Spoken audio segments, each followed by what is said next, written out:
الحمدللہ نحمده ونستعینه ونستغفره ونؤمن به ونتوکل علیہ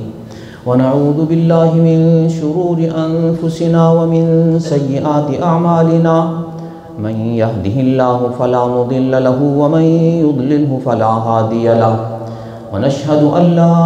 اله الا الله وحده لا شريك له ونشهد أن محمدًا عبده ورسوله أما بعد فأعوذ بالله من الشيطان الرجيم إن الله وملائكته يصلون على النبي يا أيها الذين آمنوا صلوا عليه وسلموا تسليما۔ درود شریف میں شامل ہو جائیے۔ اللهم صل على محمد وعلى آل محمد كما صليت على إبراهيم وعلى آل إبراهيم إنك حميد مجيد۔ اللهم بارك على محمد وعلى آل محمد كما باركت على إبراهيم وعلى آل إبراهيم إنك حميد مجيد۔ حضرات علماء کرام، عزیز طلباء، محترم حاضرین، آج کی گفتگو کا عنوان جو ہمارے احباب نے متعین فرمایا ہے وہ مدینہ منورہ کی تاریخ سے متعلق ہے۔ نبی اکرم صلی اللہ علیہ وسلم کی حیات طیبہ کے جس پہلو پر بھی ہم روشنی ڈالنے کی کوشش کریں تو وقت ختم ہو جاتا ہے، لیکن وہ پہلو تشنہ تکمیل رہتا ہے۔ نبی اکرم صلی اللہ علیہ وسلم کا مدینہ منورہ میں 10 سالہ دور جو گزرا ہے، اس 10 سالہ دور میں نبی اکرم صلی اللہ علیہ وسلم کی زندگی کے اہم مراحل اور اہم موڑ وہ پیش آئے۔ ان کا احاطہ شاید ہمارے لیے بہت سی نشستوں میں ممکن نہ ہو پائے، لیکن آج کی گفتگو میں ہم صرف اس پہلو پہ غور کرنے کی کوشش کریں گے کہ نبی اکرم صلی اللہ علیہ وسلم کی آمد مبارکہ اور آپ صلی اللہ علیہ وسلم کے اس دنیا سے پردہ فرما جانے کے جو 2 پہلو ہیں،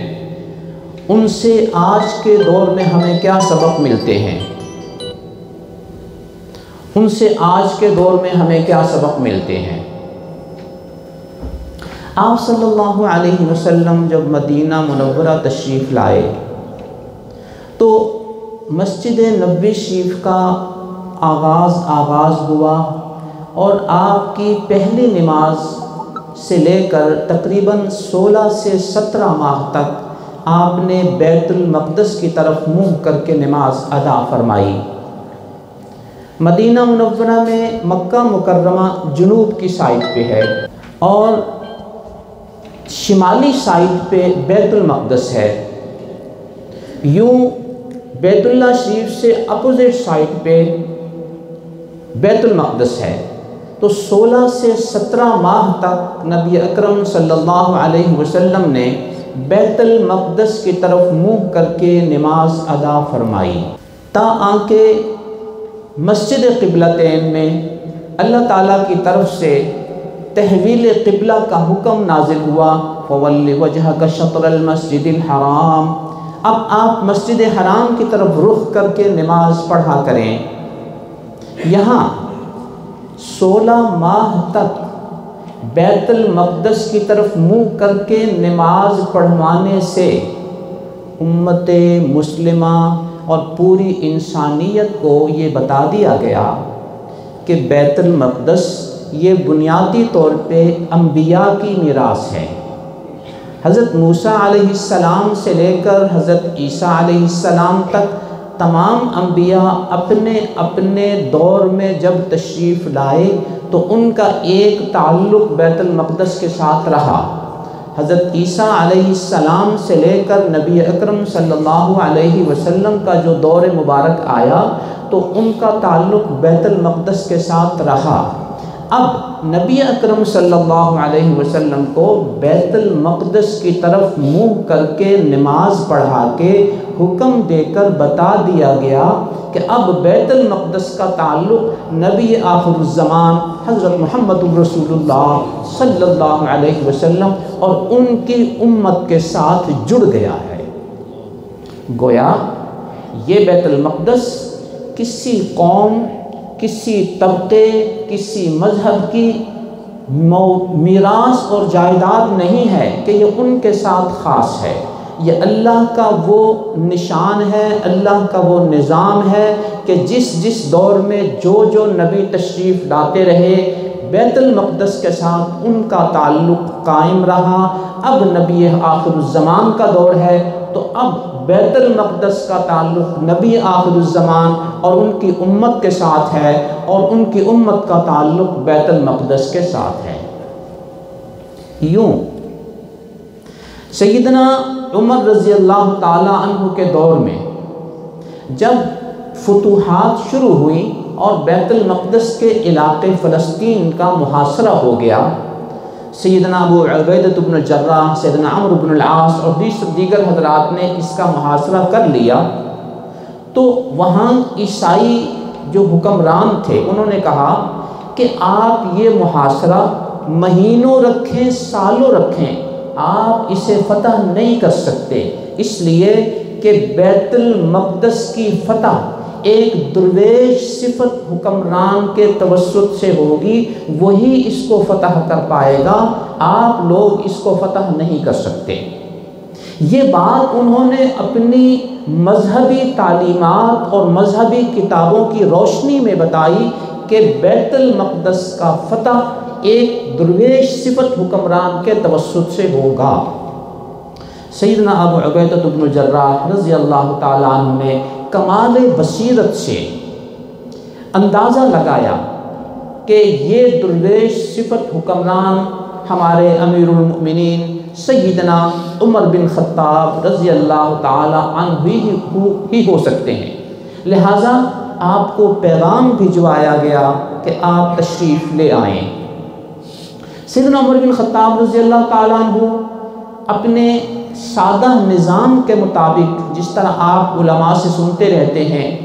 مدینہ منورہ سے فلسطین کی جانب روانہ ہوئے۔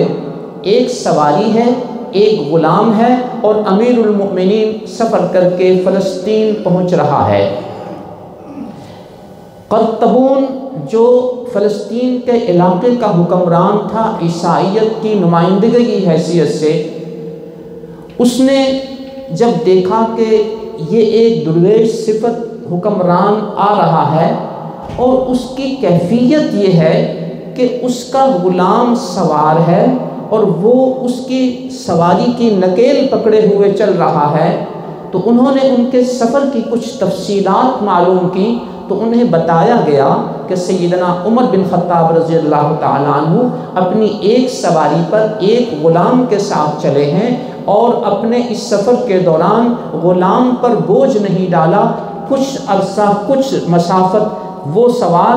یہ نکیل پکڑتے، پھر یہ سوار اور وہ نکیل پکڑتے، اس طرح ان کا یہ سفر مکمل ہو رہا ہے۔ جب قرطبون اور ان کے علماء نے سیدنا عمر بن خطاب رضی اللہ تعالیٰ عنہ کو آتے ہوئے دیکھا تو انہوں نے اپنی عیسائی تعلیمات کے مطابق یہ اندازہ لگا لیا کہ یہ وہی حکمران ہیں جن کا تذکرہ ہماری کتابوں میں لکھا ہوا ہے کہ ان کے ذریعے بیت المقدس کی فتح ہوگی، لہٰذا انہوں نے بغیر کسی مزید جنگ کے یہ طے کر لیا کہ اب اس نبی آخر الزمان کا دور آ چکا ہے کہ جس کے ایک خلیفہ یا ایک امیر المؤمنین یا ایک خلیفہ کے ہاتھ پر اب ہمیں یہ بیت المقدس دے دینا ہے، لہٰذا انہوں نے ان سے ایک معاہدہ طے کر لیا اور اس کے مطابق بیت المقدس سیدنا عمر بن خطاب رضی اللہ تعالیٰ عنہ کے توسط سے امت مسلمہ کے سپرد کر دیا گیا۔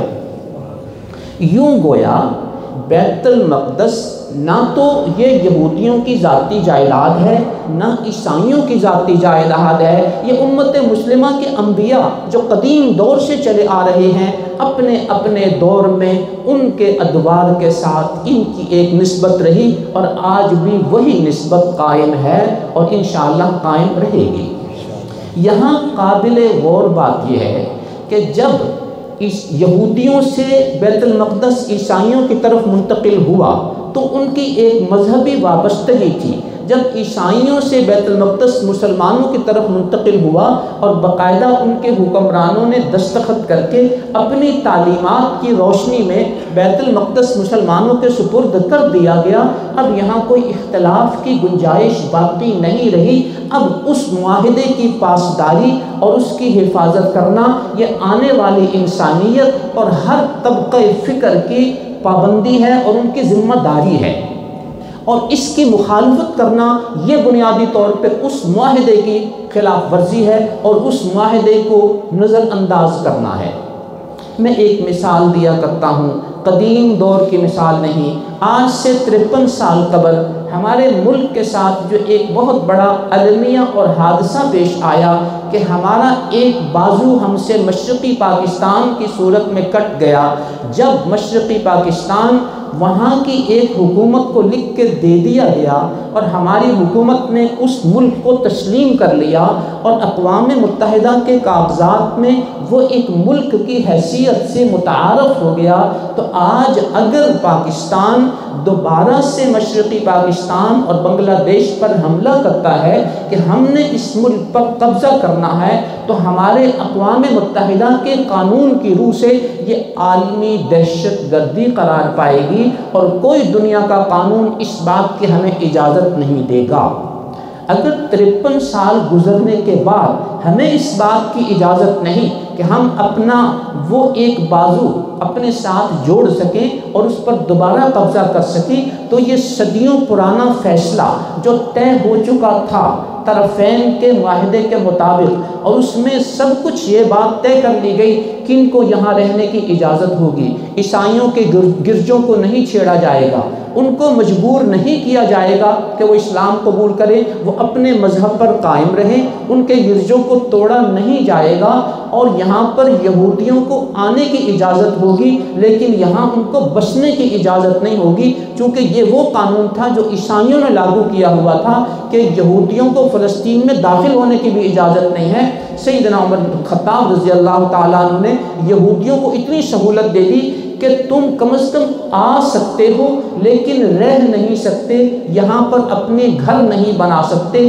یہ تمام معاہدات اور شقیں طے ہو چکی تھیں، اب ان شقوں کی خلاف ورزی کرتے ہوئے پھر سے اس ملک کے اوپر اٹیک کرنا اور اس کے اوپر حملہ کرنا، یہ ہمارے موجودہ عالمی قوانین کی روشنی میں بھی دہشت گردی کے سوا اور کچھ نہیں ہے۔ مدینہ منورہ میں نبی اکرم صلی اللہ علیہ وسلم کی آمد، بیت اللہ شریف کی طرف منہ کر کے نماز پڑھنا، یہ اس بات کی ایک واضح علامت ہے کہ یہ انبیاء کی میراث ہے۔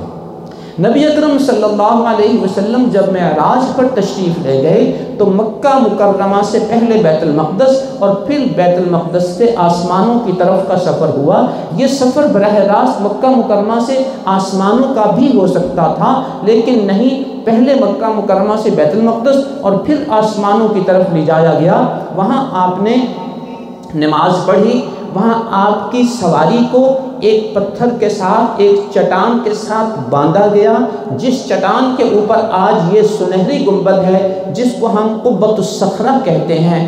اور پھر اس کے بعد ایک جگہ نماز پڑھی جہاں وہ مسجد بنی ہوئی ہے جس کا گنبد گرے کلر کا ہے۔ یہ مسجد اقصیٰ کی وہ جگہ ہے جہاں نبی اکرم صلی اللہ علیہ وسلم نے نماز ادا فرمائی۔ پھر آپ آسمانوں پر تشریف لے گئے، واپسی پر پھر بیت المقدس رکے، اور یہاں انبیاء علیہم الصلوات والتسلیمات وہ سب کے سب آپ کی امامت میں جمع ہوئے اور آپ کی اقتداء میں نماز ادا فرمائی۔ یہ ساری کی ساری صورتحال پھر اسی طرف اشارہ کر رہی ہے کہ اب بیت المقدس کا تعلق نبی آخر الزمان اور ان کی امت کے ساتھ ہو چکا ہے۔ لہٰذا یہ جو کچھ اس وقت اس دور میں ہو رہا ہے، مدینہ منورہ کی تاریخ کا آغاز ہمیں یہ بتاتا ہے کہ یہ بیت المقدس انبیاء کی میراث ہے، کسی مخصوص طبقے کی جاگیر نہیں ہے کہ وہ اس پر کسی قسم کا کوئی اٹیک کر کے اس کو چھیننے کی کوشش کرے۔ دعا ہے اللہ تعالیٰ اس بیت المقدس کو مسلمانوں کے پاس ہی رکھے، اور اس سلسلے میں جو کوششیں غلط انداز میں ہو رہی ہیں، جنگ کی صورت میں ہو رہی ہیں، اللہ مسلمانوں کو کامیاب و کامران فرمائے، اور جو اس سلسلے میں غلط انداز پہ اٹیک کر رہے ہیں اللہ ان کو ناکام و نامراد فرمائے۔ ہم دعا کر سکتے ہیں اللہ ہمیں اس کی توفیق عطا فرمائے۔ مدینہ منورہ میں نبی اکرم صلی اللہ علیہ وسلم نے اپنی 10 سالہ زندگی گزاری۔ اس 10 سالہ زندگی میں احکامات جتنے نازل ہوئے ان کی اکثریت کا تعلق اس مدنی زندگی کے ساتھ ہے۔ مکی زندگی میں عقائد اصلاح زیادہ ہوئی، اور مدنی زندگی میں احکام جن میں انفرادی زندگی، اجتماعی زندگی اور معاشرتی اور حکومتی زندگی اس سے متعلقہ احکامات تھے۔ نبی اکرم صلی اللہ علیہ وسلم کا جب اس دنیا سے جانے کا وقت قریب ہو گیا تو اس وقت سورہ نصر نازل ہوئی کہ اب اللہ تعالیٰ نے آپ کی بعثت کا جو بنیادی مقصد تھا وہ پورا کر دیا، لوگوں میں اسلام کا تعارف ہو گیا۔ اب جوق در جوق اور فوج در فوج لوگ اسلام میں داخل ہونے شروع ہو گئے، لہٰذا یہ اشارہ ہے اس بات کی طرف کہ اب آپ کا اس دنیا سے جانے کا وقت آ چکا ہے۔ سیدہ عائشہ رضی اللہ تعالی عنہا نے ایک خواب دیکھی تھی، اور اس خواب کا تذکرہ انہوں نے اپنے والد محترم سے کیا تھا کہ ابا حضور میں نے خواب دیکھی ہے کہ میری جھولی میں 3 چاند آ کر گرے ہیں۔ سیدنا ابوبکر صدیق رضی اللہ تعالیٰ عنہ والد محترم نے اس خواب کو سنا، لیکن اس کی کوئی تعبیر بیان نہیں فرمائی۔ بیٹی نے اصرار نہیں کیا، اور وہ بھی سمجھ گئی کہ شاید اس کی تعبیر اس وقت بیان کرنا مناسب نہیں ہے، اور سیدنا ابوبکر صدیق رضی اللہ تعالیٰ عنہ نے بھی کمال ادب سے اس کی تعبیر بیان کرنا مناسب نہیں سمجھا، تاکہ کہ نبی اکرم صلی اللہ علیہ وسلم جب اس دنیا سے پردہ فرما گئے تو اب یہ بات مشورے میں آئی کہ آپ کی قبر شریف کہاں بنائی جائے۔ کچھ حضرات کا یہ کہنا تھا کہ جب آپ صلی اللہ علیہ وسلم مدینہ منورہ میں تشریف لائے ہیں تو ہر قبیلہ یہ چاہتا تھا کہ ہمارے ہاں آپ کا قیام ہو اور ہمیں یہ شرف حاصل ہو، لیکن نبی اکرم صلی اللہ علیہ وسلم نے کمال بصیرت سے کسی ایک قبیلے کے ہاں اترنا اس لیے پسند نہیں فرمایا کہ یہاں پہلے سے قبائل کے اختلافات ہیں، اگر کسی ایک قبیلے کے ہاں میں نے قیام کر لیا تو وہ قبیلہ یہ کہے گا دیکھو ہمیں تم پر اتنی فوقیت ہے، ہمیں تم پر اتنی فضیلت ہے کہ نبی نے ہمارے ہاں قیام کیا ہے، تو دوسرے طبقات اور دوسرے قبائل کے حوالے سے ایک نئے اختلاف کی شکل جو ہے جنم لے گی۔ لہٰذا اللہ تعالیٰ کے تعلیمات کے مطابق نبی اکرم صلی اللہ علیہ وسلم نے ارشاد فرمایا کہ میری اونٹنی کی لگام کو چھوڑ دو، خلوہا فإنہا مأمورہ، اس کا رستہ چھوڑ دو، اللہ نے اس کو بتایا ہوا ہے کہ تو نے کہاں جا کر بیٹھنا ہے۔ اونٹنی چلتی رہی مسجد نبوی شریف میں، جہاں آج ممبر رکھا ہوا ہے، اس ممبر کے قبلے کی جانب جب اونٹنی پہنچی تو اس نے وہاں پہ قیام کیا اور وہ بیٹھ گئی۔ نبی اکرم صلی اللہ علیہ وسلم اونٹنی سے نیچے اترے اور فرمایا کہ میرے ننیال میں سے یہاں قریب ترین گھر کس کا ہے؟ تو سیدنا ابو ایوب انصاری رضی اللہ تعالیٰ عنہ نے عرض کیا یا رسول اللہ صلی اللہ علیہ وسلم، جہاں آپ کی اونٹنی بیٹھی ہے اب اس سے قریب ترین گھر جو ہے وہ صرف میرا ہے۔ لہٰذا نبی اکرم صلی اللہ علیہ وسلم نے بغیر کسی قبیلے کی ترجیح کے اور بغیر کسی شخص کی ترجیح کے خدائی فیصلے کے مطابق وہاں اترے اور اتر کر قریب ترین گھر میں قیام فرمایا اور مدنی زندگی کا آغاز ہو گیا۔ تو اب بعض حضرات نے یہ سوچا کہ یہ جگہ چونکہ بڑی افضل ہے جہاں اونٹنی آ کر بیٹھی تھی، یہ اللہ کی پسندیدہ جگہ تھی، لہٰذا یہاں پر آپ کی قبر شریف بن جائے، چونکہ وہ اس وقت مسجد نبوی شریف سے باہر قبلے کی جانب تھی۔ دوسری رائے یہ تھی کہ آپ کی قبر شریف دوسرے مسلمانوں کی طرح بقیع شریف میں بنائی جائے، سیدنا ابوبکر صدیق رضی اللہ تعالی عنہ نے اس بارے میں ارشاد فرمایا، میں نے نبی اکرم صلی اللہ علیہ وسلم سے یہ بات سنی ہے کہ اللہ تعالیٰ ہر نبی کو ایسی جگہ پہ موت عطا فرماتے ہیں جو اللہ کے نزدیک افضل اور اشرف جگہ ہوتی ہے۔ اب جہاں آپ کی روح پرواز کر گئی ہے، یہ گویا اللہ کے ہاں اس نبی آخر الزمان صلی اللہ علیہ وسلم کے حوالے سے افضل جگہ ہے، لہٰذا قبر شریف یہاں بنا دی جائے۔ تمام صحابہ کرام نے اس رائے کو پسند کیا کہ یقیناً یہ جگہ جب اللہ کی پسندیدہ ہے ہمارے نبی کی آخرت کے لیے، تو قبر شریف یہیں بنانی چاہیے۔ لہذا حجرہ سیدہ عائشہ رضی اللہ تعالی عنہا میں آپ صلی اللہ علیہ وسلم کی قبر شریف بنا دی گئی۔ سیدنا ابوبکر صدیق رضی اللہ تعالی عنہ نے اس تدفین کے بعد اپنی بیٹی سیدہ عائشہ رضی اللہ تعالی عنہا کو بتایا، بیٹی تو نے جو کسی وقت مجھے ایک خواب کا ذکر کیا تھا کہ تیری جھولی میں 3 چاند آ کر گرے ہیں، یہ ان 3 میں سے پہلا چاند ہے۔ تو یوں یہ آپ صلی اللہ علیہ وسلم کی یہاں تدفین خدائی فیصلے کے مطابق ہوئی۔ اس کے بعد سیدنا ابوبکر صدیق رضی اللہ تعالیٰ عنہ کا جب آخری وقت آیا تو ان کی تدفین بھی اسی جگہ پر ہوئی۔ سیدنا عمر بن خطاب رضی اللہ تعالیٰ عنہ کی شہادت کا وقت جب قریب ہوا تو انہوں نے سیدنا عبداللہ ابن عمر رضی اللہ تعالی عنہما اپنے صاحبزادے کو ام المؤمنین سیدہ عائشہ رضی اللہ تعالی عنہا کی خدمت میں بھیجا اور فرمایا کہ ام المؤمنین عائشہ سے جا کر کہنا رضی اللہ تعالی عنہا کہ عمر بن خطاب آپ سے اس بات کی اجازت چاہتا ہے کہ انہیں اپنے 2 دوستوں کے ساتھ دفن ہونے کی اجازت مرحمت فرما دی جائے۔ اور فرمایا دیکھو امیر المومنین عمر نہ کہنا، عمر کہنا، تاکہ کہیں اس بات کا تاثر نہ جائے کہ ام المؤمنین یہ کہیں کہ اب جب امیر المومنین کا حکم ہے تو مجھے اس کی پابندی کرنی ہے۔ فرمایا امیر المومنین نہ کہنا، کہنا عمر آپ سے اجازت چاہتا ہے، تاکہ وہ اپنی خوشی سے اگر یہ اجازت دے دیں تو میرے لیے باعث سعادت ہوگا، اگر وہ اجازت نہ دیں تو اصرار نہ کرنا، مجھے بقیع میں دفن کر دینا۔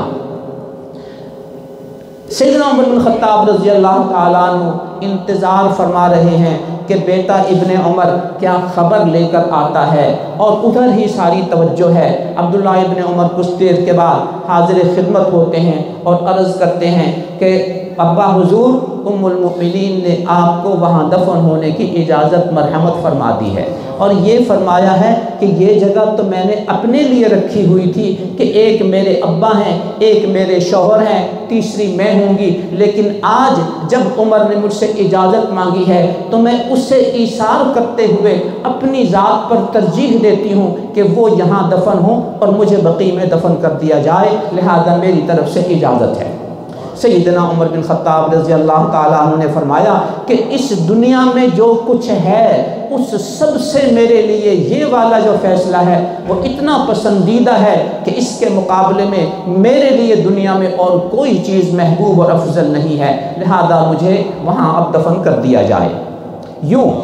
ان 3 حضرات کی جو تدفین ہوئی، نبی اکرم صلی اللہ علیہ وسلم، سیدنا ابوبکر صدیق رضی اللہ تعالیٰ عنہ، سیدنا عمر بن خطاب رضی اللہ تعالیٰ عنہ، تو یہ سیدہ عائشہ رضی اللہ تعالیٰ عنہا کی اس خواب کی تعبیر ہے جو انہوں نے بہت پہلے دیکھی تھی۔ گویا یہ خدائی فیصلہ ہے جس کے مطابق حالات بنتے چلے گئے اور ان حضرات کی تدفین یہاں ہوتی چلی گئی۔ یوں یہ جگہ بھی افضل، یہ شخصیات بھی افضل، اور یہ فیصلے بھی افضل، اور اس خواب کی تعبیر بھی افضل۔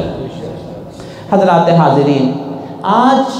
ان قبور شریفہ کے حوالے سے ہمیں ایک بات مزید سمجھنی ہے کہ ہمارے ہاں بعض کارڈز پر یا نیٹ پر ہمیں 3 قبور شریفہ کی تصویر دکھائی جاتی ہے جن کے بارے میں یہ تأثر دیا جاتا ہے کہ یہ پکی قبریں ایک نبی اکرم صلی اللہ علیہ وسلم کی ہے، دوسری سیدنا ابوبکر صدیق رضی اللہ تعالیٰ عنہ کی ہے، اور تیسری سیدنا عمر بن خطاب رضی اللہ تعالیٰ عنہ کی ہے۔ تو ہم حیران ہوتے ہیں کہ نبی اکرم صلی اللہ علیہ وسلم کی تو حدیث مبارکہ ہے، نہا رسول اللہ صلی اللہ علیہ وسلم ان یجسس القبور وان یقعد علیہ وان یبنى علیہ۔ نبی اکرم صلی اللہ علیہ وسلم نے پکی قبریں بنانے سے منع کر دیا تھا، قبروں پر بیٹھ کر مجاوری کرنے سے منع کر دیا تھا، اور قبروں کے اوپر تعمیر کرنے سے منع کر دیا تھا۔ جب آپ نے اس سے منع کیا ہوا ہے، بالفرض اگر یہ آپ ہی کی قبور شریفہ کی تصویریں ہیں تو یہ کیسے ہو گیا کہ جس نبی نے پکی قبریں بنانے سے منع کیا تھا، اسی نبی اور اس کے دو ساتھیوں کی قبریں پکی کیسی ہو گئیں؟ یہ سوال ہم آپ کے ذہنوں میں ابھرتا ہے۔ تو میں اس کی وضاحت کرتا چلوں کہ یہ قبور شریفہ ان حضرات کی نہیں، یہ کسی اور جگہ کی تصویریں ہیں جنہیں غلط طور پر ادھر منسوب کر دیا گیا ہے۔ دلیل یہ کہتی ہے، تاریخ یہ کہتی ہے کہ سیدہ عائشہ رضی اللہ تعالی عنہا کا جو حجرہ شریفہ ہے، اس میں اب نہ کوئی دروازہ ہے نہ کوئی کھڑکی ہے، یعنی سیدہ عائشہ رضی اللہ تعالی عنہا کی وفات کے بعد اور اس گھر کے مسجد میں شامل ہو جانے کے بعد اس کو اس طرح بند کر دیا گیا کہ نہ اس میں کوئی کھڑکی ہے، نہ اس میں کوئی دروازہ ہے، نہ اس میں کوئی شخص جا سکتا ہے، سوائے ان چند ادوار کے جس میں ان دیواروں کو اثر نو بنایا گیا تھا۔ یہ ایک دو دفعہ کا واقعہ ہے پوری تاریخ میں۔ ان میں آخری جو دور ہے وہ تقریباً 600 سال قبل کا دور ہے کہ سن 888 ہجری میں مصر کے ایک بادشاہ تھے جن کا نام تھا سلطان قائتبائی، سلطان قائتبائی رحمۃ اللہ علیہ۔ انہوں نے مسجد نبوی شریف کو اثر نو تعمیر کرنے کا اور اس کی توسیع کا حکم دیا۔ تو اسی دوران اتفاقاً یہ حادثہ پیش آ گیا کہ حجرہ سیدہ عائشہ رضی اللہ تعالی عنہا کی جو مشرقی دیوار تھی، اس دیوار میں ایک شگاف نمودار ہوا۔ اب اس کی مرمت کرنے کے لیے جو اس وقت کے ماہرین تعمیرات تھے، انہوں نے غور کیا کہ اس شگاف کو کیسے بند کیا جائے۔ ایک تو وہی شکل تھی کہ باہر سے اس کو بند کر دیا جاتا، لیکن انہوں نے یہ مناسب سمجھا کہ اس پر غور کیا جائے کہ یہ شگاف پڑا کیوں ہے۔ جب اس پہ غور کیا گیا تو اندازہ یہ ہوا کہ حجرہ سیدہ عائشہ رضی اللہ تعالی عنہ کی جو دو دیواریں ہیں، ان میں اندر والی دیوار اپنی بنیادوں کو چھوڑ چکی ہے اور اس کا بوجھ بیرونی دیوار پر آ گیا ہے، جس کی وجہ سے بیرونی دیوار میں شگاف پڑ گیا ہے۔ لہٰذا انہوں نے مناسب یہ سمجھا کہ اب ان دیواروں کو اثر نو بنا دیا جانا چاہیے، چونکہ اب یہ بنیادیں کمزور ہو چکی ہیں۔ لہٰذا اس وقت ان دیواروں کو اثر نو بنانے کا جب فیصلہ ہوا تو پہلے ان کو گرا دیا گیا اور ان کو ایک کپڑے کے ساتھ لپیٹ کر بند کر دیا گیا، رکاوٹ بنا دی گئی۔ اس دور میں یہ فیصلہ ہوا کہ اب مدینہ منورہ کے جو معززین ہیں، بڑے علماء ہیں، بڑے فقہاء ہیں، بڑے صوفیاء ہیں، بزرگ ہیں، ان کی ایک فہرست بنائی گئی اور ان کو یہ اجازت دی گئی کہ اب آپ وقفے کے ساتھ مختلف اوقات میں قبور شریفہ سلام اور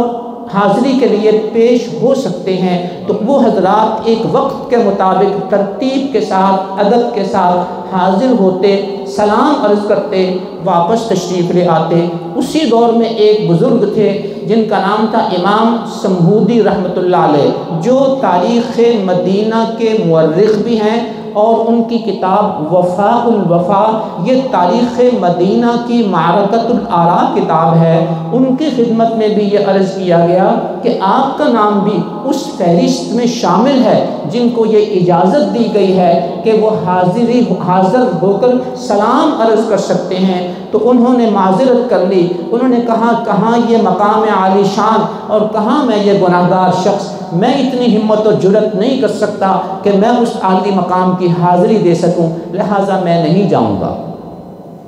کچھ وقت کے بعد ان کے ساتھیوں نے انہیں سمجھایا کہ دیکھیں آپ ایک شخص ہی نہیں، آپ مورخ ہیں،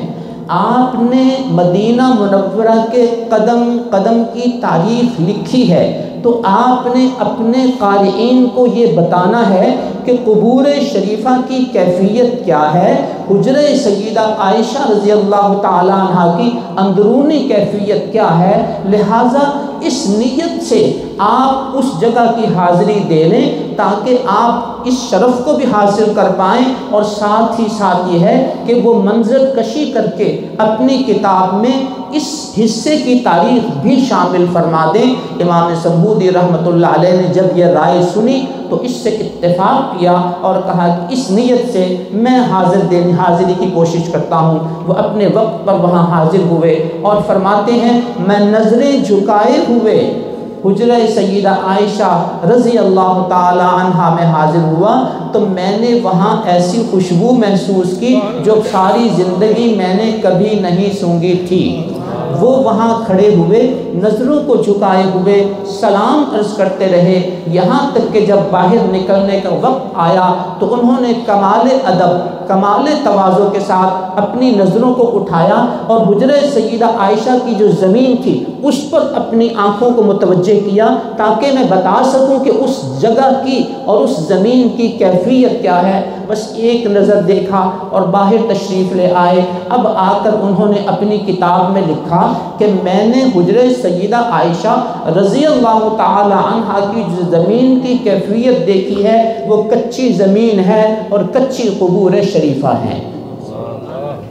اب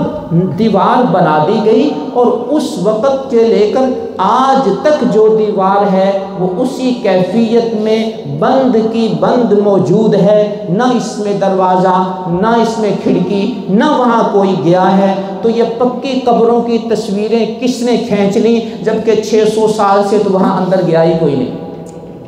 ہمارے کیمرے کی جو ایجاد ہے 150-200 سال پرانی کیمرے کی ایجاد ہے، اور رنگین کیمرے کی جو عمر ہے وہ بھی 100 سال سے کم ہے۔ تو اس عرصے میں نہ کوئی وہاں گیا تو یہ رنگین تصویریں کس نے کھینچ لیں؟ یوں حضرات احباب، حضرات حاضرین، آپ نے اندازہ فرما لیا کہ نبی اکرم صلی اللہ علیہ وسلم کے حجرہ سیدہ عائشہ کی زمین کچی ہے، قبور شریفہ کچی ہیں، لہذا یہ تصویر وہاں کی نہیں ہو سکتی۔ لہذا وہ جو حدیث شریف ہے، حدیث مبارکہ ہے، نہا رسول اللہ صلی اللہ علیہ وسلم ان یجسس القبور وان یقعد علیہ وان یبنى علیہ، تو اس کی کوئی مخالفت نہیں ہوئی اور وہ قبریں پکی نہیں بنائی گئیں۔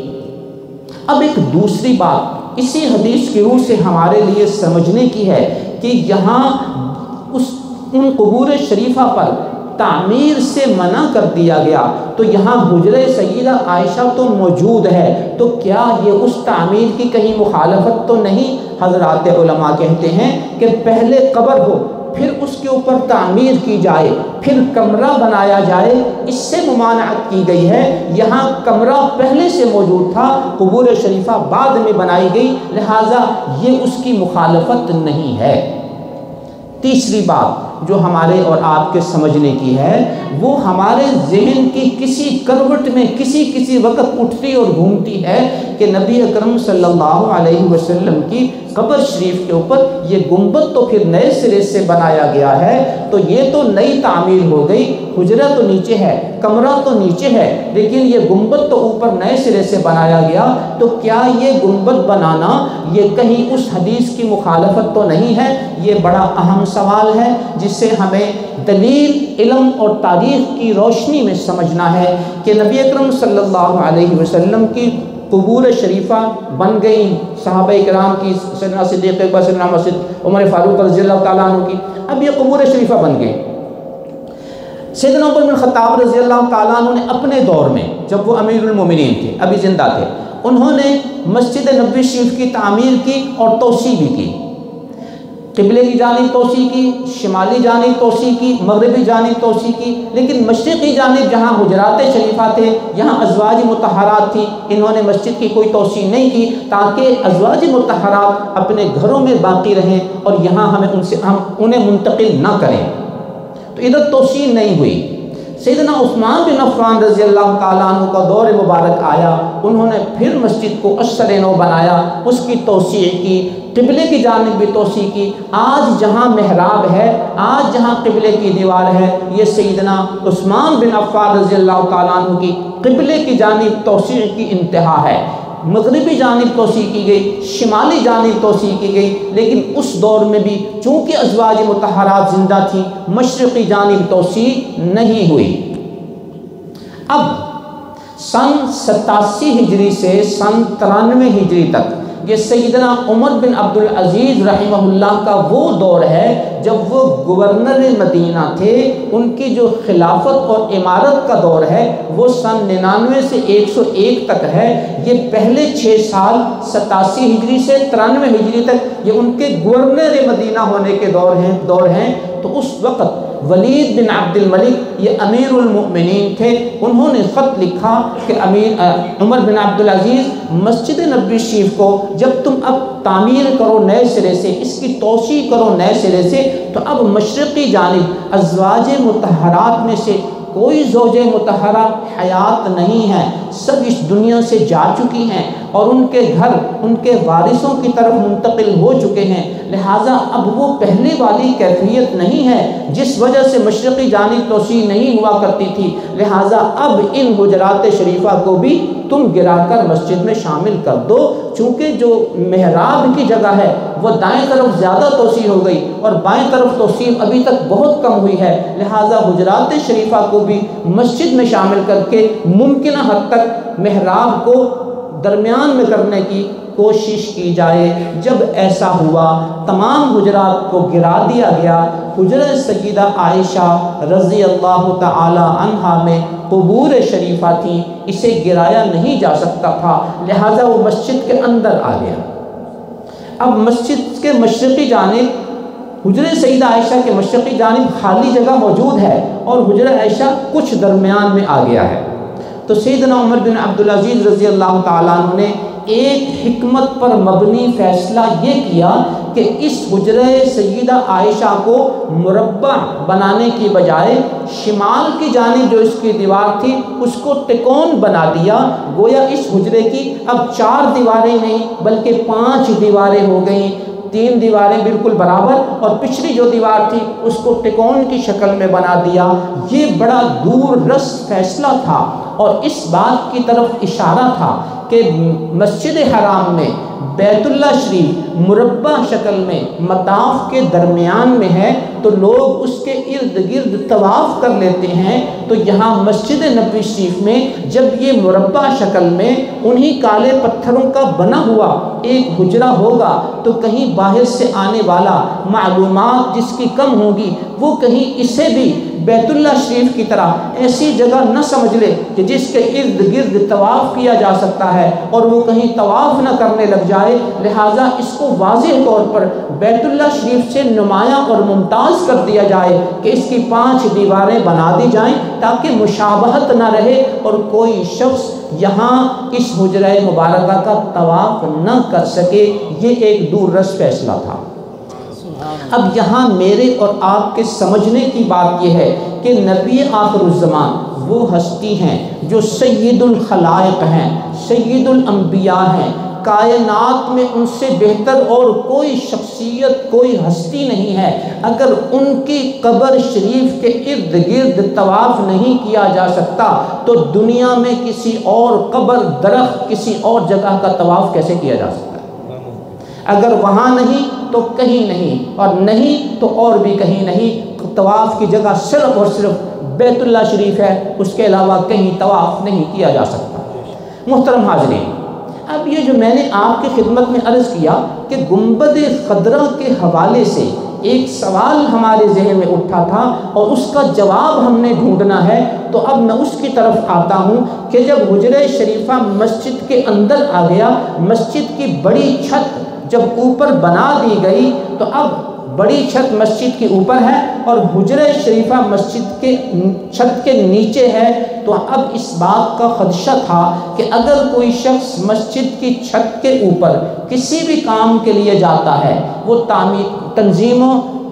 تنظیف کے حوالے سے، صفائی کے حوالے سے، بارش کا پانی جمع ہو گیا اس کو نکالنے کے حوالے سے، یا کسی تعمیری ضرورت کے حوالے سے جاتا ہے، تو اس سے چھت کے اوپر اس بات کا تعین نہیں کہ میں جہاں چلتا چلتا گزر رہا ہوں حجرہ شریفہ کی جگہ کون سی ہے، تو کہیں ایسا نہ ہو کہ وہ چھت پر چلتے چلتے ایسی جگہ پر بھی قدم رکھ دے جن کے نیچے قبور شریفہ ہیں، حجرہ سیدہ عائشہ ہے، یہ بے ادبی کی انتہا ہوگی۔ لہٰذا سیدنا عمر بن عبد العزیز رحمہ اللہ نے اس چھت کے اوپر اس جگہ کو جو حجرہ شریفہ کے بالکل برابر تھی اسے 1 میٹر اونچا کر دیا تاکہ چھت پر گزرنے والے ہر شخص کو اس بات کا اندازہ ہو کہ چھت پر میں جہاں گزر رہا ہوں اب یہ وہ جگہ ہے جس کے نیچے قبور شریفہ ہیں، یہاں میں نے اوپر پاؤں نہیں رکھنا، یہاں میں نے اوپر سے نہیں گزرنا۔ یہ ادب کے تقاضے کو مد نظر رکھتے ہوئے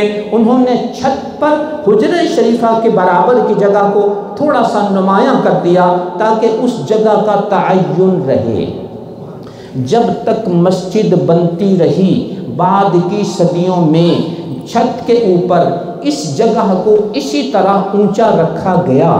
تاکہ 7ویں صدی میں ایک حکمران نے اسی تصور کو باقی رکھتے ہوئے کہ اصل مقصد تو یہ ہے کہ حجرہ عائشہ کے اوپر والی جگہ کا تعین رہے چھت کے اوپر، انہوں نے اس 1 میٹر اونچی جگہ کو ایک گنبد کی شکل دے دی۔ تو مقصد وہی تھا کہ چھت پر آنے والا کوئی بھی شخص یہاں قدم نہ رکھ سکے، تو وہ 1 میٹر اونچی جگہ کو انہوں نے صرف اتنا بدلا کہ اس کو گنبد نما بنا دیا۔ اس کے علاوہ اور انہوں نے نئے سرے سے کچھ نہ کیا۔ وہ جو 1 میٹر بھی جگہ اونچی رکھی گئی تھی وہ یہ معروضی حالات تھے کہ چھت کے نیچے قبور شریفہ تھیں۔ لہذا اب اس گنبد مبارک سے کوئی شخص امت مسلمہ میں قیامت تک یہ استدلال نہیں کر سکتا کہ اگر نبی کی قبر پر گنبد بن سکتا ہے تو کسی ولی کی قبر پر گنبد کیوں نہیں بن سکتا، کسی صوفی کی قبر پر گنبد کیوں نہیں بن سکتا؟ اس لیے کہ نبی کا بنا ہوا ہے۔ بھائی نبی کی قبر شریف پر جو گنبد بنا اس کے معروضی حالات تھے کہ چھت پر جگہ کا تعین کرنا تھا، اور اس لیے اس جگہ کے تعین کے لیے سب کچھ ہوا۔ اب جو قبر صحرا میں بنائی جا رہی ہے، جو قبر کھلی جگہ پر بنائی جا رہی ہے، وہاں کون سی ایسی مجبوری ہے کہ اس طرح جگہ کا تعین کیا جائے اور وہاں اس گنبد کے بننے سے استدلال کر لیا جائے کہ وہاں ہے تو یہاں بھی ہے، وہاں جو تھا یہاں وہ حالات نہیں۔ لہذا کہیں بھی نبی اکرم صلی اللہ علیہ وسلم کا وہ ارشاد مبارک اسی طرح قائم ہے، قیامت تک قائم رہے گا۔ نہا رسول اللہ صلی اللہ علیہ وسلم ان یجسس القبور ویبنى علیہ، نبی اکرم صلی اللہ علیہ وسلم نے پکی قبریں بنانے سے اور اس کے اوپر کسی تعمیر سے منع کیا ہے۔ لہٰذا محترم حاضرین، ہم نے بھی اس دنیا سے جانا ہے، ہمیں اپنے وارثوں کو یہ وصیت کر کے جانا ہے، بھائی ہماری قبر کو سنت نبوی کے مطابق کچی رکھنا، اور ہمیں پکی بنانے سے ہمارے نبی نے منع کیا ہے۔ لہٰذا تم کہیں محبت میں ہماری قبروں کو پکا کرنے نہ بیٹھ جانا۔ تمہاری محبت کا تقاضا یہ ہے کہ تم ہمارے لیے دعائیں کیا کرنا، تمہاری محبت کا تقاضا یہ ہے کہ تم حسب توفیق خیرات کیا کرنا، تمہاری محبت کا تقاضا یہ ہے کہ تم ہمارے لیے ایصال ثواب کیا کرنا۔ یہ تمہاری محبت ہے۔ یہ 1 لاکھ روپے کی پکی قبر بنا کے تم اپنے آپ کو یہ سمجھو کہ ہم نے اپنے بڑے کی قبر کا حق ادا کر دیا، ایسا نہیں۔ اس کو ضرورت ان پکے پتھروں کی نہیں، اس کو ضرورت ہماری دعاؤں کی ہے، ہمارے ایصال ثواب کی ہے، ہمارے صدقہ و خیرات کی ہے۔ میں اپنی بات کو آگے بڑھانے سے پہلے اب جب اس بات کا تذکرہ ہو گیا کہ ہمارے بڑے اس دنیا سے جا چکے، ہم نے بھی اس دنیا سے جانا ہے، اس حوالے سے میں اگر ایک سوال آپ سے کر لوں کہ ہم میں کون ہے جس کا کوئی فوت نہیں ہوا؟ کوئی نہیں۔ ہم میں کون ہے جو کہے گا کہ میں نے نہیں مرنا؟ کوئی نہیں۔ ہمارے بڑے جا چکے اور ہم نے جانا ہے، تو اب اس حوالے سے ہمیں کیا کرنا ہے؟ میں آپ کی خدمت میں ایک باادب اور مؤدب گزارش کرتا ہوں کہ دن کے 24 گھنٹوں کے 14,040 منٹ ہوتے ہیں۔ اب ان 14,040 منٹ میں اگر میں اور آپ 1 منٹ خالی کر لیں اور 1 منٹ میں ہم اپنے فوت شدگان کے لیے دعا اور ایصال ثواب کر لیا کریں تو کیا یہ 1 منٹ دینا کوئی ہمارے لیے مشکل ہے؟ آسان ہے۔ 1 منٹ میں ہم 10 دفعہ سورہ اخلاص شریف پڑھ سکتے ہیں اور 3 دفعہ سورہ اخلاص پڑھنے کا ثواب 1 قرآن کریم کے برابر ہے۔ اگر ہم 1 منٹ میں 9-10 دفعہ سورہ اخلاص پڑھ لیتے ہیں تو گویا 3 قرآن کریم کے برابر ہمیں ثواب مل گیا۔ اب یہ ثواب ہم 1 منٹ کی محنت سے اپنے فوت شدگان کی نیت سے ان کو پہنچا دیں، ان کی نیت کر لیں، اور امت مسلمہ کے جتنے کلمہ گو حضرات اس دنیا سے جا چکے ہیں، جن کے لیے کوئی ہاتھ اٹھانے والا نہیں، جن کو کوئی جاننے والا نہیں، جن کے لیے کوئی دعائیں کرنے والا نہیں، اگر ہم ان کی بھی نیت کر لیا کریں، اللہ نے ہمیں زبان دی ہوئی ہے، اللہ نے ہمیں موقع دیا ہوا ہے، ہمارے لیے سعادت ہے کہ ہم اپنے بڑوں کو اپنی دعا اور ایصال ثواب میں یاد رکھیں اور ان فوت شدگان کو بھی اپنی دعا اور ایصال ثواب میں یاد رکھیں۔ پھر آپ دیکھیں روزانہ آپ کی حاضری لگے گی آپ کے بڑوں کے ہاں، اگر اس دنیا سے والد محترم جا چکے ہیں تو وہ آپ کا شکر گزار ہوں گے قبر میں بیٹھ کے، یہ میرا با وفا بچہ، یہ میرا فرما بردار بچہ جو روزانہ مجھے اپنے ایصال ثواب اور دعاؤں میں یاد رکھتا ہے۔ اور وہ اولیاء کرام، وہ صوفیاء اعظام جنہیں آپ کا ایصال ثواب پہنچ رہا ہے، پھر آپ کو ان کا جب فیض ملنا شروع ہوگا کہ دیکھیں آپ ان کے لیے دعا کر رہے ہیں، ان کے لیے ایصال ثواب کر رہے ہیں، تو ان کے نیک تصورات کے جو فیوز و برکات ہیں انشاءاللہ وہ بھی آپ کو حاصل ہونے شروع ہو جائیں گے۔ اور ہمارا وقت کتنا لگا؟ صرف اور صرف 1 منٹ۔ تو انشاءاللہ کم سے کم 1 منٹ کے لیے ہم سب تیار ہیں انشاءاللہ۔ ایک دفعہ آپ نے نیت کرنی ہے بیٹھ کر کہ میرے کون کون سے بزرگ بڑے اس دنیا سے جا چکے ہیں، فوت ہو چکے ہیں، ایک دفعہ آپ نے نیت کرنی ہے۔ اب روزانہ ان کو تصور بار بار کرنے کی ضرورت نہیں ہے، صرف 1 دفعہ آپ تصور کر لیں، اے اللہ میں نے ان جن 40 آدمیوں کا 1 دفعہ ذہن بنایا تھا، اے اللہ یہ ثواب 1 منٹ اور ان کی خدمت میں پہنچا دے۔ اب روزانہ آپ کو سوچنا تصور میں لانا ضرورت نہیں ہے، 1 دفعہ پڑھا، تصور کیا، ثواب ان کو پہنچ گیا۔ ساتھ ہی ساتھ شامل کر لیجئے امت مسلمہ کے کلمہ گو حضرات کو۔ اس کا فائدہ کیا ہوگا؟ ایک فائدہ تو یہ ہوگا کہ یہ معصوم بچے اور آپ کی جو اولاد ہے وہ جب یہ دیکھے گی کہ یہ بھی ایک نظام ہے ہمارے بڑوں کا کہ بڑوں کو دعاؤں میں یاد رکھنا ہے، کل کو ہم بھی جب اس دنیا سے جائیں گے تو انشاءاللہ ہماری اولاد اور یہ بچے بھی ہمیں اپنی دعاؤں میں یاد رکھیں گے۔ ایک چھوٹا سا واقعہ آپ کی خدمت میں عرض کر دوں۔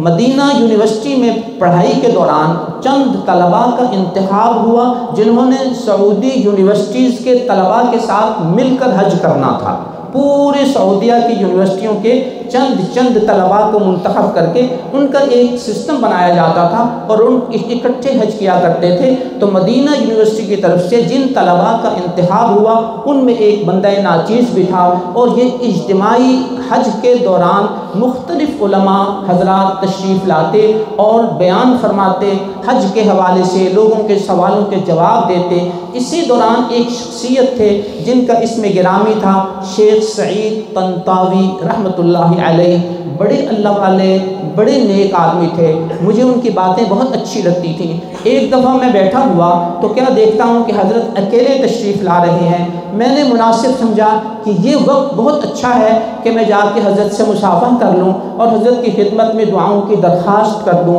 میں نے مصافحہ کیا، کمال ادب سے میں نے دعا کی درخواست کی۔ حضرت نے میرا ہاتھ پکڑ لیا اور ایک سوال کیا جو میرے اور آپ کے لیے بھی سوال ہے۔ وہ پوچھنے لگے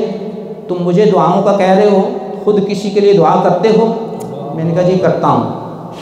فرمانے لگے پھر اللہ لوگوں کے دلوں میں یہ بات ڈال دیں گے کہ وہ تمہارے لیے دعا کریں۔ تو آج اگر انشاءاللہ ہم اپنے بڑوں کے لیے ایصال ثواب کریں گے تو یہ ہمارے بچے ہمارے لیے ایصال ثواب کریں گے۔ آج اگر ہم اپنے کلمہ گو مسلمانوں کو اپنی دعاؤں میں یاد رکھیں گے، کل کو امت مسلمہ کے افراد جو ہیں وہ ہمیں اپنے ایصال ثواب میں یاد رکھیں گے۔ تو انشاءاللہ اب آپ حضرات نے وعدہ فرما لیا، کم سے کم 1 منٹ آگے جتنا آپ پڑھ سکیں وہ اتنی اللہ کی ہمت اور توفیق ہے۔ اتنا قیمتی وقت ہمارا بن جاتا ہے، 1 منٹ بن کے وہ وقت قیمتی بنتا ہے، اور وہ منٹ ہماری کس طرح ضائع ہو رہے ہوتے ہیں۔ آپ مسجد میں تشریف لا رہے ہیں، آپ کوئی کاروبار نہیں کر رہے، آپ کوئی بزنس نہیں کر رہے، کچھ نہیں کر رہے، خالی آ رہے ہیں اور واپس خالی چلے جاتے ہیں۔ کیوں نہ ایسا ہو کہ آپ مسجد میں آتے ہوئے دعا مانگتے جائیں اور جاتے ہوئے بھی ایصال ثواب کرتے جائیں، دعائیں درود شریف پڑھتے جائیں، سورہ اخلاص پڑھتے جائیں، تو یہ آتے اور جاتے ہوئے ایک ایک قدم پر آپ کی نیکیاں بڑھ رہی ہیں، آپ کے گناہ مٹ رہے ہیں، اور ساتھ ہی ساتھ آپ سورہ اخلاص پڑھ کر درود شریف پڑھ کر اپنے اس وقت کو قیمتی بنا رہے ہیں۔ تو یہ آپ کا آنے جانے والا وقت جو ہے یہ بھی بہت قیمتی بن رہا ہے۔ ایک گزارش میں آپ حضرات کے سامنے اور کرتا ہوں کہ آپ کی اس مسجد میں یقیناً کچھ ایسے نمازی ہوں گے جو کل ہمارے ساتھ نماز پڑھا کرتے تھے اور آج وہ ہمارے ساتھ نہیں ہیں، یقیناً ہیں۔ وہ نمازی اس مسجد کے تاسیسی ممبر ہیں جنہوں نے اس مسجد کی آباد کاری میں اپنا وقت دیا، نمازیں باجماعت پڑھی، اس مسجد کو آباد کیا۔ اس مسجد کی تاسیس میں وہ لوگ جنہوں نے یہ بلڈنگ بنائی وہ بھی اس کے مؤسس ہیں، جنہوں نے اس مسجد میں نمازیں پڑھ کے آباد کیا وہ بھی اس مسجد کے آباد کار ہیں۔ آج اگر ہمارے ساتھ نہیں ہیں تو ہم نمازیوں کا حق ہے کہ جس طرح ہم اپنے بڑوں کو، اپنے رشتہ داروں کو اپنی دعاؤں میں ایصال ثواب میں یاد رکھیں، اسی طرح ہم اپنے ان نمازیوں کو بھی اپنی دعاؤں میں یاد رکھیں جو کل ہمارے ساتھ تھے اور آج ہمارے ساتھ نہیں ہیں۔ اس کا فائدہ کیا ہوگا کہ جب یہ آپ ریت ڈال دیں گے تو جانا اور میں نے آپ میں بھی ہے، تو جب ہم کل اس مسجد کے نمازی ہونے کی حیثیت سے یہاں سے جائیں گے تو انشاءاللہ اس مسجد کے نمازی ہمیں آپ کو بھی اپنی دعاؤں اور ایصال ثواب میں یاد رکھیں گے۔ تو انشاءاللہ اس کے لیے بھی آپ حضرات تیار ہیں۔ اب ہم آتے ہیں اپنے اصل موضوع کی طرف کہ قبروں کو پکا بنا دینا یہ عقیدت نہیں ہے، عقیدت ایصال ثواب ہے، عقیدت دعا ہے، عقیدت خیرات ہے، عقیدت صدقات ہیں۔ اللہ مجھے اور آپ کو اس کی توفیق عطا فرمائے۔ اب یہ جو موجودہ گنبد شریف ہے اس کی بنیاد تو میں نے عرض کر دی کہ وہ کہاں سے چلی، سیدنا عمر بن عبدالعزیز رضی اللہ تعالیٰ عنہ کے دور سے، پہلی صدی کے آخر سے چلی، اور یہ اس کا پس منظر تھا۔ اب ہمارے ذہن میں یہ ایک سوال آتا ہے، علم کی دنیا میں موجودہ جو گنبد خضرا شریف ہم دیکھ رہے ہیں یہ کب بنا اور اس پر رنگ سبز کب ہوا؟ چونکہ تاریخ میں جب آپ پڑھتے ہیں گنبد خضرا کی تاریخ تو اس گنبد خضرا کو آج ہم خضرا کہتے ہیں کہ یہ سبز ہے، پہلے اس کا نام تھا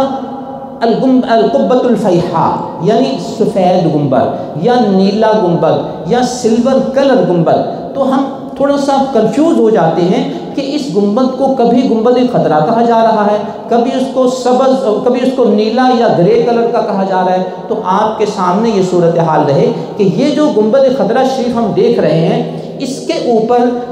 سیسہ پلائی ہوئی جو تختیاں ہیں وہ جوڑ دی گئی ہیں اس کی مضبوطی کے لیے، اور یہ جو لائنیں اور ڈاٹ ہمیں نظر آ رہے ہیں یہ ان بڑی بڑی تختیوں کو جوڑنے کا ایک سلسلہ ہے جو ہمیں لائنوں کی شکل میں نظر آ رہا ہے۔ تو اس میں اصل جو کلر تھا وہ سیسہ کا جو رنگ ہوتا ہے وہ گرے کلر ہوتا ہے، سلور کلر ہوتا ہے۔ تو شروع میں یہ گنبد خضرا جب بنایا سلطان محمود عثمانی رحمۃ اللہ علیہ، جنہوں نے سن 1230 ہجری میں یعنی آج سے تقریباً 200 سال قبل انہوں نے یہ گنبد بنایا، اور اس وقت جب یہ سیسہ پلائی ہوئی تختیاں اوپر لگائیں تو جو ان کا اصلی کلر تھا وہی رہنے دیا گیا۔ جیسے آج مسجد نبوی شریف کی چھت کے بقیہ گنبد ہیں ان پر بھی وہی سیسہ پلائی ہوئی تختیاں لگی ہوئی ہیں اور ان کا کلر وہی اوریجنل سلور کلر ہے جو سیسے کا ہوتا ہے۔ تو پہلے گنبد خضرا کا رنگ بھی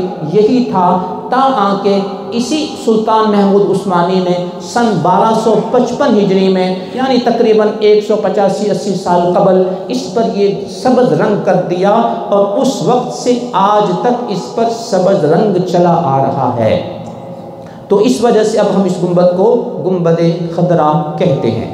یوں محترم سامعین، نبی اکرم صلی اللہ علیہ وسلم کی مدینہ منورہ میں آمد مبارک اور 16 سے 17 مہینے تک بیت المقدس کی طرف منہ کر کے نماز ادا فرمانا، یہ کس حقیقت کی طرف اشارہ تھا؟ آج کے حالات میں جن ہم صورتحال سے گزر رہے ہیں، یہ ہمارے لیے تاریخ مدینہ ہمیں بتاتی ہے کہ بیت المقدس کا تعلق کسی قوم، کسی قبیلے کی جاگیر اور جائیداد سے نہیں ہے، بلکہ اس کا تعلق انبیاء کے ساتھ ہے، اس کا تعلق آنے والی امتوں کے ساتھ ہے، جو امت در امت نقل ہوتا ہوا ہم تک پہنچا ہے۔ آگے نبی اکرم صلی اللہ علیہ وسلم کے آخری دور مدنی کی جو ایک اہم بات تھی، آپ کے اس دنیا سے پردہ فرما جانے کے بعد آپ کی قبور شریفہ کے حوالے سے، وہ کچی ہیں یا پکی ہیں، وہ میں نے آپ کی خدمت میں عرض کر دی، اور پھر گنبد خضرا کیا تھا کیا نہیں تھا، اور اس سے ہمیں کیا سبق ملتا ہے، ہم نے کیا کچھ سیکھنا ہے،